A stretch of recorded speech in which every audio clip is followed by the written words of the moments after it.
बोलिए शिव शंकर भगवान की जय। प्रिय भक्तों, श्री शिव महापुराण के वायवीय संहिता पूर्व खंड की अगली कथा है भगवान शंकर का इंद्र रूप धारण करके उपमन्यु के भक्ति भाव की परीक्षा लेना, उन्हें क्षीर सागर आदि देकर बहुत से वर देना और अपना पुत्र मानकर पार्वती के हाथ में सौंपना। कृतार्थ हुए उपमन्यु का अपनी माता के स्थान पर लौटना। तो आइए भक्तों, आरंभ करते हैं इस कथा के साथ 35वां अध्याय और इस वायवीय संहिता पूर्व खंड की अंतिम कथा। तदंतर भगवान विष्णु के अनुरोध करने पर श्री शिव जी ने पहले इंद्र का रूप धारण करके उपमन्यु के पास जाने का विचार किया। फिर श्वेत ऐरावत पर आरूढ़ हो स्वयं देवराज इंद्र का शरीर ग्रहण करके भगवान सदाशिव देवता, असुर, सिद्ध तथा बड़े बड़े नागों के साथ उपमन्यु मुनि के तपोवन की ओर चले।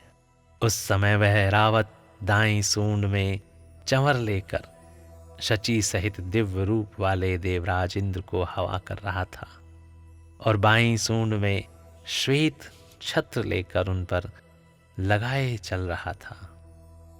इंद्र का रूप धारण किए उमा सहित भगवान सदाशिव उस श्वेत छत्र से उसी तरह सुशोभित हो रहे थे जैसे उदित हुए पूर्ण चंद्रमंडल से मंदराचल शोभायमान होता है।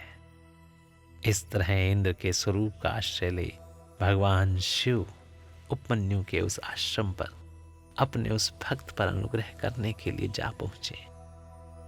इंद्र रूपधारी परमेश्वर शिव को आया देख मुनियों में श्रेष्ठ उपमन्यु मुनि ने मस्तक झुकाकर प्रणाम किया और इस प्रकार कहा, हे देवेश्वर, हे जगन्नाथ, हे भगवान, हे देव शिरोमणि, आप स्वयं यहाँ पधारे, इससे मेरा ये आश्रम पवित्र हो गया। इंद्र रूपधारी शिव बोले, उत्तम व्रत का पालन करने वाले धौम्य के बड़े भैया महामुनि उपमन्यु, मैं तुम्हारी इस तपस्या से बहुत संतुष्ट हूं।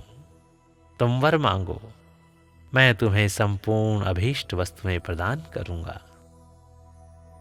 वायु देवता कहते हैं, उन इंद्रदेव के ऐसा कहने पर उस समय मुनि प्रवर उपमन्यु ने हाथ जोड़कर कहा, हे भगवान, मैं भगवान शिव की भक्ति मांगता हूं। यह सुनकर इंद्र ने कहा, क्या तुम मुझे नहीं जानते? मैं समस्त देवताओं का पालक और तीनों लोगों का अधिपति इंद्र हूं। सब देवता मुझे नमस्कार करते हैं। हे ब्रह्मर्षि, मेरे भक्त हो जाओ, सदा मेरी ही पूजा करो, तुम्हारा कल्याण हो। मैं तुम्हें सब कुछ दूंगा। निर्गुण रुद्र को त्याग दो। उस निर्गुण रुद्र से तुम्हारा कौन सा कार्य सिद्ध होगा, जो देवताओं की पंक्ति से बाहर होकर पिशाच भाव को प्राप्त हो गया है? वायु देवता कहते हैं, यह सुनकर पंचाक्षर मंत्र का जप करते हुए वे मुनि उपमन्यु इंद्र को अपने धर्म में विघ्न डालने के लिए आया हुआ जानकर बोले। मन्यु ने कहा, यद्यपि तुम भगवान शिव की निंदा में तत्पर हो, तथापि इसी प्रसंग में परमात्मा महादेव जी की निर्गुणता बताकर तुमने स्वयं ही उनका संपूर्ण महत्व स्पष्ट रूप से कह दिया है। तुम नहीं जानते कि भगवान रुद्र संपूर्ण देवेश्वरों के भी ईश्वर हैं, ब्रह्मा, विष्णु और महेश के भी जनक हैं तथा प्रकृति से परे हैं। ब्रह्मवादी लोग उन्हीं को सत, असत, व्यक्त, अव्यक्त तथा नित्य, एक और अनेक कहते हैं। अतः मैं उन्हीं से वर मांगूंगा जो युक्तिवाद से परे तथा सांख्य और योग के सारभूत अर्थ का ज्ञान प्रदान करने वाले हैं। तत्वज्ञानी पुरुष उत्कृष्ट जानकर जिनकी उपासना करते हैं, उन भगवान शिव से ही मैं वर मांगूंगा। देवाधम दूध के लिए जो मेरी इच्छा है वह यूं ही रह जाए, परंतु शिवास्त्र के द्वारा तुम्हारा वध करके मैं अपने इस शरीर को त्याग दूंगा। वायु देवता कहते हैं, ऐसा कहकर स्वयं मर जाने का निश्चय करके उपमन्यु दूध की भी इच्छा छोड़कर इंद्र का वध करने के लिए उद्धत हो गए।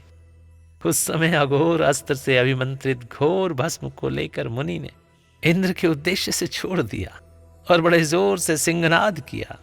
फिर शंभु के युगल चरणार बिंदों का चिंतन करते हुए अपनी देह को दग्ध करने के लिए उद्धत हो गए और आग्नेयी धारणा धारण करके स्थित हुए।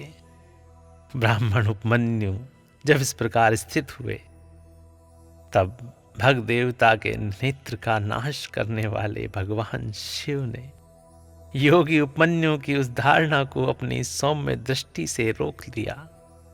उनके छोड़े हुए उस अघोरास्त्र को नंदीश्वर की आज्ञा से शिव वल्लभ नंदी ने बीच में ही पकड़ लिया। तत्पश्चात परमेश्वर भगवान शिव ने अपने बालेंदु शेखर रूप को धारण कर लिया और ब्राह्मण उपमन्यु को उसे दिखाया। इतना ही नहीं, उस प्रभु ने उस मुनि को सहस्त्रों क्षीर सागर, सुधा सागर, दधि आदि के सागर, घृत के समुद्र, फल संबंधी रस के समुद्र तथा भक्ष्य भोज्य पदार्थों के समुद्र का दर्शन कराया और पुओं का पहाड़ खड़ा करके दिखा दिया।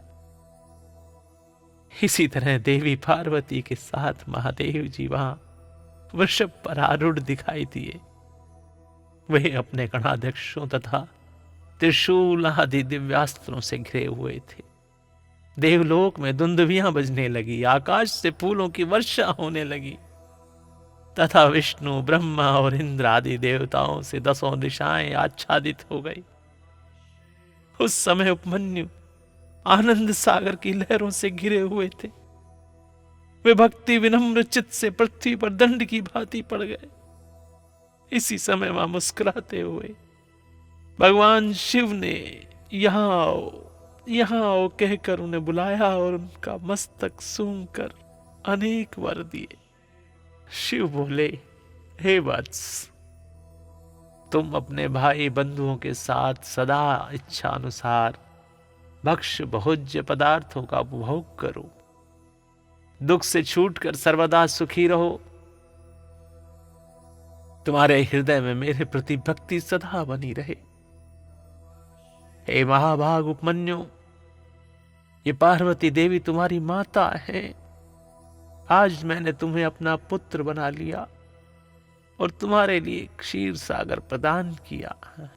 केवल दूध का ही नहीं, मधु, दही, अन्न, घी, भात तथा फल आदि के रस का भी समुद्र तुम्हें दे दिया। ये पुओं के पहाड़ तथा भक्ष्य भोज्य पदार्थों के सागर मैंने तुम्हें समर्पित किए। हे महामुनि, ये सब ग्रहण करो। आज से मैं महादेव तुम्हारा पिता हूं और जगदम्बा उमा तुम्हारी माता है। मैंने तुम्हें अमृत तथा गणपति का सनातन पद प्रदान किया। अब तुम्हारे मन में जो दूसरी दूसरी अभिलाषाएं हो, उन सब को तुम बड़ी प्रसन्नता के साथ वर के रूप में मांगो। मैं संतुष्ट हूं, इसलिए वह सब दूंगा। इस विषय में कोई अन्यथा विचार नहीं करना चाहिए। वायुदेव कहते हैं, ऐसा कहकर महादेव जी ने उन्हें दोनों हाथों से पकड़कर हृदय से लगा लिया और मस्तक सूंघ कर यह कहते हुए देवी की गोद में दे दिया कि यह तुम्हारा पुत्र है। देवी ने कार्तिकेय की भांति प्रेम पूर्वक उनके मस्तक पर अपना कर कमल रखा और उसने अविनाशी कुमार पद प्रदान किया। क्षीर सागर से भी साकार रूप धारण करके उनके हाथ में अनश्वर पिंडीभूत स्वादिष्ट दूध समर्पित किया। तत्पश्चात पार्वती देवी ने संतुष्ट चित्त हो उन्हें योग जनित ऐश्वर्य, सदा संतोष, अविनाशनी ब्रह्म विद्या और उत्तम समृद्धि प्रदान की। तदंतर उनके तपोमय तेज को देखकर प्रसन्न चित्त हुए शंभु ने उपमन्यु मुनि को पुनः दिव्य वरदान दिया। पाशुपत व्रत, पाशुपत ज्ञान, तात्विक व्रत योग तथा चिरकाल तक उसके प्रवचन की परम पटुता उन्हें प्रदान की। भगवान शिव और शिवा से दिव्य वर तथा नित्य कुमारत्व पाकर वे प्रमुदित हो उठे। इसके बाद प्रसन्न चित्त हो प्रणाम करके हाथ जोड़ ब्राह्मण उपमन्यु ने देव देव महेश्वर से यह वर मांगा। उपमन्यु बोले, हे देव देवेश्वर प्रसन्न होइए, हे परमेश्वर प्रसन्न होइए और मुझे अपनी परम दिव्य एवं अव्यभिचारिणी भक्ति दीजिए। हे महादेव, मेरे जो अपने सगे संबंधी हैं उनमें मेरी सदा श्रद्धा बनी रहने का वर दीजिए। साथ ही अपना दासत्व, उत्कृष्ट स्नेह और नित्य सामीप्य प्रदान कीजिए। ऐसा कहकर प्रसन्न चित्त हुए द्विज श्रेष्ठ उपमन्यु ने हर्ष गदगद वाणी द्वारा महादेव जी का स्तवन किया। उपमन्यु बोले, देव देव महादेव शरणागत वत्सल करुणा सिंधु सांब सदाशिव, आप सदा मुझ पर प्रसन्न होइए।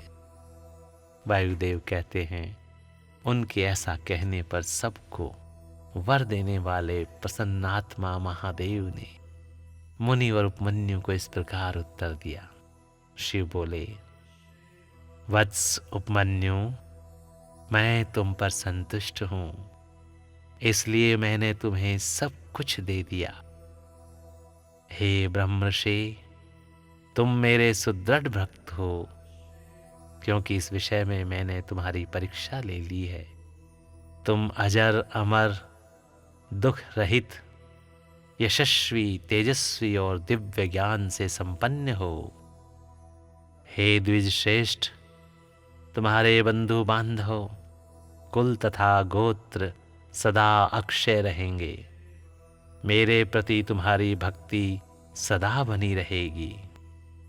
विप्रवर, मैं तुम्हारे आश्रम में नित्य निवास करूंगा। तुम मेरे पास सानंद विचरोगे। ऐसा कहकर उपमन्यु को अभिष्ट वर दे करोड़ों सूर्य के समान तेजस्वी भगवान महेश्वर वहीं अंतर्ध्यान हो गए। उन श्रेष्ठ परमेश्वर से उत्तम वर पाकर उपमन्यु का हृदय प्रसन्नता से खिल उठा।